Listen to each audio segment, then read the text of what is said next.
Se ha procurado que la narración, la edición y el diseño de sonido de este documental estén dirigidos también a un público no vidente. Ese del bastón blanco que está esperando para cruzar la calle soy yo. Tengo 23 años y estudié comunicación social en la Universidad Salesiana de Quito. En mi universidad hay 6 estudiantes ciegos como yo, que perdí la visión esta misma mañana.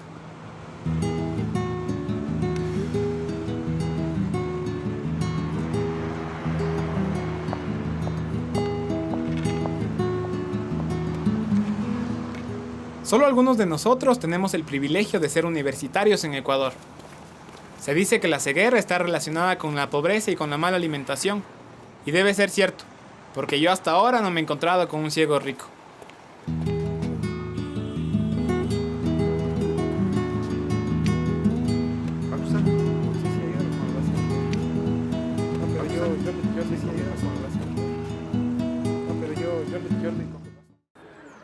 La consigna de todo el equipo fue no orientarme ni intervenir, a menos que realmente me fuera a pisar un carro o me fuera a quebrar las piernas en una alcantarilla. Por suerte no me pasó nada. La pupila presenta Apaguen las luces.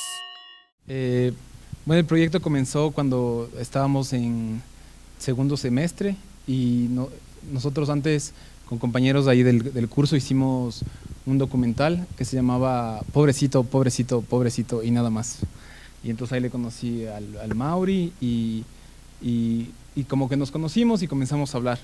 Y a mí particularmente me interesaba sus historias, me parecía impactante lo que hacían, me parecía bien distinto a lo que yo vivía y salió de ahí, digamos, de ver una realidad que yo estaba bien lejana bueno, también creo que era el comienzo de la universidad, estaba buscando el tema de tesis también, iba por ahí y a mí lo que decía, lo principal era que me impactaban sus historias, me impactaba su vida, me impactaba cómo vivían, me parecía bien difícil, me sigue pareciendo bien difícil, pero también creo que sí hay el tema de la no evidencia, pero también hay, como lo que vos decías, hay un montón de temas que los comunicadores no tomamos en cuenta.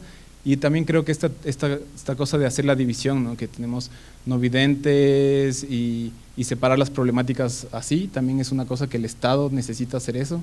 Y ahorita creo también viendo desde lo lejos, también esto hicimos en el 2007.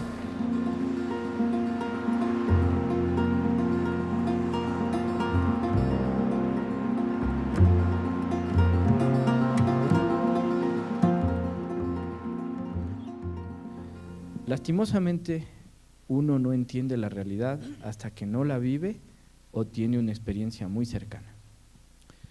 Cuando uno mira a una persona con alguna discapacidad y no tiene una discapacidad evidente, simplemente pasa por desapercibido, ¿sí? Entonces tú dices, o sea, lo ves con un bastón en la esquina y te pasas de largo. Ves a la persona que necesita encontrar una dirección y te haces de loco, ¿no? O sea, te haces como que no le vieras realmente. El problema es el entorno, el problema es la mentalidad caduca que aún se mantiene al considerar que una persona con discapacidad no tiene las capacidades para realizar ciertas cosas. Si bien es cierto, no podremos manejar un auto, no podremos tomar fotos, no podremos mirar a las lindas chicas que están por ahí, pero podemos hacer otro tipo de cosas, ¿no? Podemos, qué sé yo, sentir un poco más, escuchar de mejor manera, inclusive los murmullos. A veces es una cuestión un poquito complicada porque escuchas cosas que no debes. Pero en definitiva, el hecho de tener una discapacidad no te hace diferente. Simplemente te hace que analices y sientas la vida desde otra óptica. Entonces, respondiendo ya finalmente tu pregunta, y con esto quiero cerrar para darle paso a Cris. Ahora escucharnos y literal vernos en la televisión o en una proyección es genial, ¿no? Porque uno va entendiendo cómo era hace 7 años aproximadamente la realidad y cómo es ahora. No me voy a perder. faltan dos personas no videntes, ¿no ve? Ya vamos. Es una técnica que se llama de hombro. Tú apegas tu hombro con mi hombro para ir más rápido y cubriendo las dos zonas, izquierda y derecha, y vamos. Vamos, dale. Y procura ir al mismo paso para que no tengan dificultad, cosa que tú Nuestro país es un país de mucha novelería, de muchas cosas superficiales. Ahora todo el mundo trabaja por la discapacidad o hace algo por la discapacidad, pero algo entendido desde la afuera. Esas son las cosas que hay que cambiar. Como lo dijo Mauri, como ya lo dijo Paul también, han cambiado muchas cosas y para bien, pero ahora es cuestión de cambiar nuestras conciencias también. Cambiar hacia, bueno, ¿cómo me entero de la discapacidad? ¿Cómo me entero de la realidad de las personas no videntes? O de la realidad de las personas que tenemos alguna dificultad. Como yo digo, la discapacidad es algo o es un estereotipo impuesto, porque todos tenemos diferencias y todos tenemos limitaciones. En este caso, resaltar la actividad y la valentía de Paul, que prácticamente la amistad le hizo que pueda vendarse los ojos, y no solo eso, sino compartir con nosotros. Fue a comer con nosotros, pudo conversar de nuestras realidades y sentir. Entonces eso es muy importante, porque este documental está hecho para personas videntes y para personas no videntes. Es un documental inclusivo. Ustedes podrán darse cuenta, y ahí viene una reflexión también a nuestras conciencias, cómo hemos reemplazado todas nuestras capacidades auditivas, olfativas y táctiles en una cuestión netamente visual. Programas muy cercanos. Vale la pena recordar al inolvidable Chespirito, un programa que es prácticamente accesible para personas no videntes, y ustedes dirán, pero si no ven, pero oímos los chistes y oímos los sonidos. Esas son las cosas claras que prácticamente deben estar plasmadas dentro del cine, dentro de la comunicación en sí. Y eso es lo que pudo lograr Paul. Es algo muy resaltante, que en el siglo XXI pudo hacerse un documental que absolutamente todos entiendan. Yo, como el Cristian, también quisiera ver, aunque sea durante un segundo, para orientarme en esta ciudad caótica. Cada vez que estoy en la calle, la sensación de desamparo es enorme. Ese rato lo que más hubiera querido era por lo menos ver sombras o cualquier cosa que me ayudara a llegar a mi casa rápido y completo.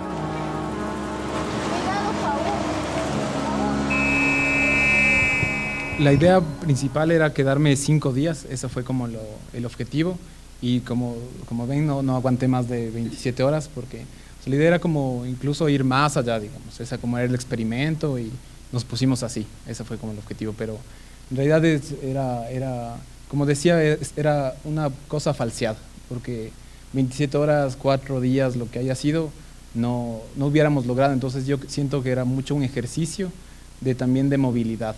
Y sí es cierto que era difícil comer, es cierto que todo se complica más, como decía el Maurino, todo se complica más, pero yo ahorita que veo el documental, así después de mucho tiempo, siento que tiene que ver mucho de cómo nos movemos en la ciudad, ¿no? Y es verdad que es más difícil para los no videntes, pero nosotros que vivimos aquí en Quito es dificilísimo para nosotros subirse al trole, bajarse de la ecovía. Entonces, para los no videntes es más difícil, pero yo creo que el problema es cómo se está viviendo la ciudad.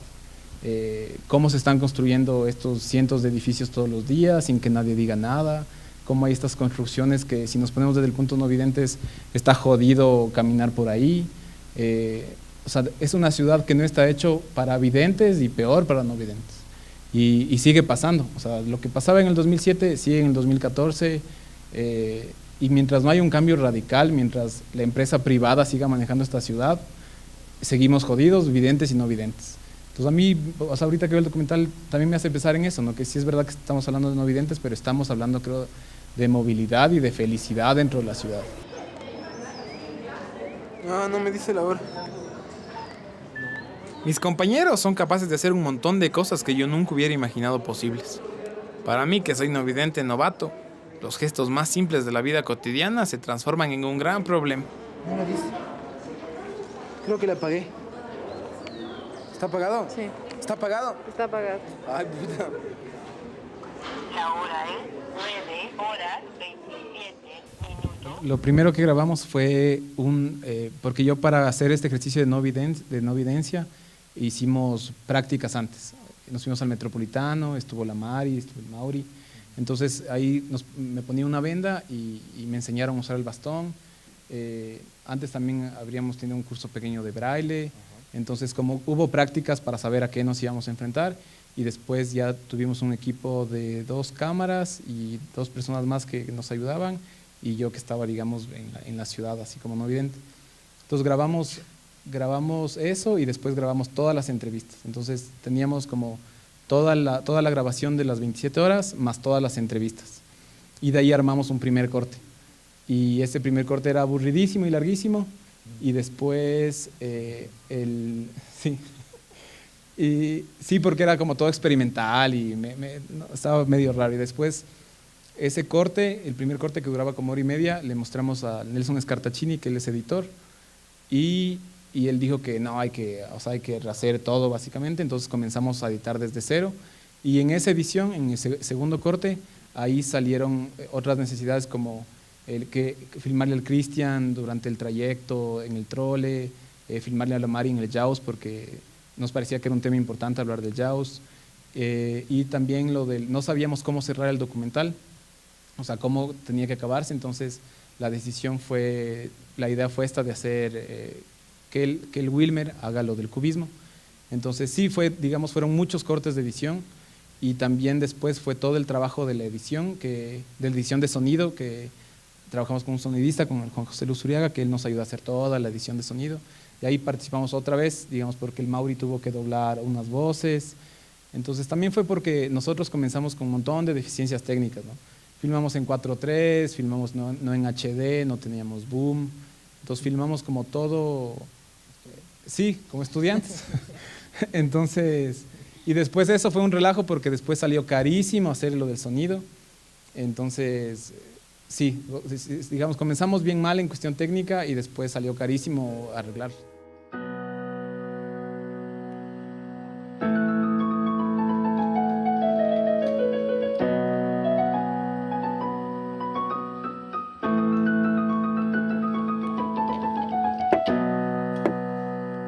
Ahora, en cuanto a la construcción de las imágenes, como tú dices, me acuerdo que yo tuve un pequeño debate, digámoslo así, con mi profe de fotografía, cuando él decía que una imagen vale más que 1000 palabras. En el caso de las personas que por algún motivo no podemos ver, una palabra vale más que miles de imágenes, ¿sí? ¿Por qué? Porque en el caso de ustedes, las personas que pueden ver, yo te digo, aquí está un sillón, y ustedes le pueden ver al sillón, pero no ven más allá. En cambio, si a Cris le digo, al frente de nosotros existe, qué sé yo, una casa. El Cris se va a imaginar que puede ser una casa de 2 pisos, de 1 piso, de madera, de cemento, la casa de los 3 cerditos, sí, o sea, todo eso. Entonces es más rico imaginarse que ver lo que está enfrente. Lastimosamente, esto del oculocentrismo nos ha quitado esa capacidad de ver más allá de lo visible. ¿A qué me refiero con esto? Eso, a las imágenes. Cuando nosotros hacemos algún producto visual para comunicar algo, decimos, qué sé yo, no debes cruzar la calle por donde no es el paso cebra. Y ponemos a una persona que está cruzando la calle por donde no es y le ponemos una X encima. Y se acabó, ¿no es cierto? Entonces lo que hay que hacer es jugar un poco más con la imagen, con la imaginación más que con la imagen. El hacer que la persona conozca lo que quieres darle a entender a su manera, ¿sí? Entonces esto se aplica bastante en las radionovelas, en Calimán, Porfirio Cadena, en Rayo de Plata y otras más que existen. Entonces nosotros lo que jugamos bastante es con la imaginación. Si tú nos dices algo y nos imaginamos 1000 formas de esa cosa, o de las voces de las personas, ¿no? Entonces tú escuchas una voz muy dulce, muy agradable y te imaginas un montón de cosas. A veces no concuerdo. Sí, sí, pero es bonito porque en la mayoría de casos es la parte sincera y real de la persona. porque no tengo nada contra las empresas de maquillajes y eso no. Pero, por ejemplo, una chica cuando se maquilla cambia su aspecto y no muestra su belleza real. Cuando queda sin maquillaje tiene otro aspecto muy diferente. En nuestro caso, con o sin maquillaje, con ropa cara o con ropa económica, sigue siendo la misma persona, porque nosotros lo que sentimos es la esencia.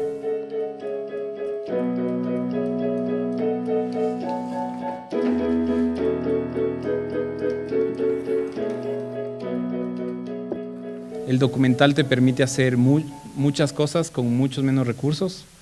Esto salió, digamos, con poquísimo dinero, no se gastó mucho dinero para hacer esto. Es mucho más económico. Creo que como estudiantes yo creo que yo creo que uno debe comenzar a hacer documentales antes que pensar en hacer ficciones con actores, creo que con una cámara y un sonido, digamos un equipo de sonido, ya puedes hacer un documental.